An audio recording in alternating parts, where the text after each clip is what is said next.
নমস্কাৰ বন্ধুসকল, মই ললিত কুমাৰ নাথ, আপোনালোকে চাইছে ফাৰ্মাৰ লাইফ আছাম। মই আপোনালোকক আজি মোৰ ফাৰ্মত বৰ কেইজনীমান আছে আৰু সিহঁতে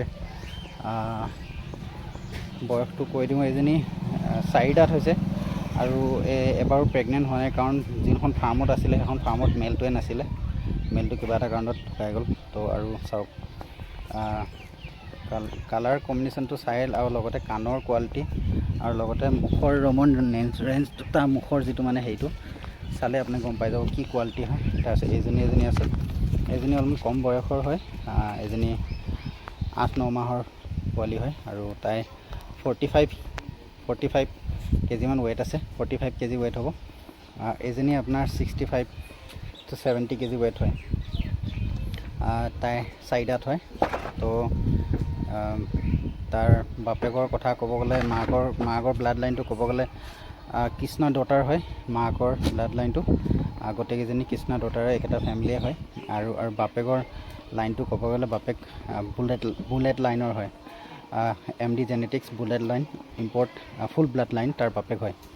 আৰু ইহঁতৰ মই জেনেৰেশ্যনটো ক'ব বিচাৰিলে ইহঁতে আপোনাৰ গোটেইকেইটা ছেকেণ্ড জেনেৰেশ্যন হয়। তো কিন্তু যদি থাৰ্ড জেনেৰেশ্যনৰ হয় বহুত দাম হয়, কিন্তু ছেকেণ্ড জেনেৰেশ্যনৰ হয় হ'লেও ঠিক ঠাকে দাম হয়। সিহঁতৰ এজনী সিফালে আছে, ঘাঁহ খাই আছে। ইহঁতক মোৰ পুৰণা বৰখিনিৰ সৈতে ৰখা নাই, কাৰণ এইখিনি এজনী বাইদেৱে চিলেক্ট কৰিছিলে, দেখাইছিলোঁ, তেখেতৰ পচন্দ কৰিছিলে। আৰু এজনী আপোনাৰ চাওক, তাইও বহুত ধুনীয়া কোৱালিটি হয়, বহুত ধুনীয়া। তাই ৰমন নোজ, এইটো চাই লওক। আৰু একেটা বাপেৰ চবে পোৱালি হয় গোটেইকেইজনী। আৰু মায়েকৰ ফালৰ পৰা ক'ব গ'লে মায়েকৰ ব্লাড লাইনটো আপোনাৰ হৈছে কি কয় কৃষ্ণা ডটাৰ। কৃষ্ণা বুলি ক'লে আপোনালোকে যদি মাৰে ইউটিউবত, আপোনালোকে তাৰ কাকায়েকটো পাই যাব, মামা কাকায়েকটো পাই যাব। তাৰপিছত বাপেকৰ ফেমিলিটোৰ কথা কওঁ, যদি বাপেকৰ আপোনালোকে MD জেনেটিক্স মাৰিলে পাই যাব। বাপেকৰ ফেমিলিটো MD জেনেটিক্স হয়। MD জেনেটিক্সৰ পোৱালি হয় বুলেট। সেই বুলেটৰ সিহঁতে জীয়েক হয়।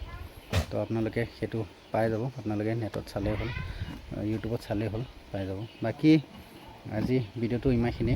কোনোবাই যদি বৰ লওঁ বুলি ভাবে মোক কণ্টেক্ট কৰিব পাৰে, নিশ্চয় পাই যাব। এনেকুৱা কোৱালিটিয়ে বৰ আহে মোৰ ঠাইত। ইয়াৰ আগতো দুটামান দিছোঁ, মই ভিডিঅ' আপলোড দিয়া নাই, গোলাঘাটত দিছোঁ। বহুত ধুনীয়া কোৱালিটি। তেওঁৰ দাদা এতিয়ালৈকে মোক দেখুওৱা নাই। আৰু ইহঁতে বহুত ধুনীয়া এটা পৰিৱেশত থকা ছাগলী হয় তাত। তো লাহেকৈ সেই কাৰণ বৰক অলপমান চাফ চিকুণ জেগাও লাগে, তো তেতিয়া খুব ধুনীয়াকৈ থাকিব পাৰে। তো আপোনালোকে কণ্টেক্ট কৰিব, মোক লাগিলে পাই যাব নিশ্চয়।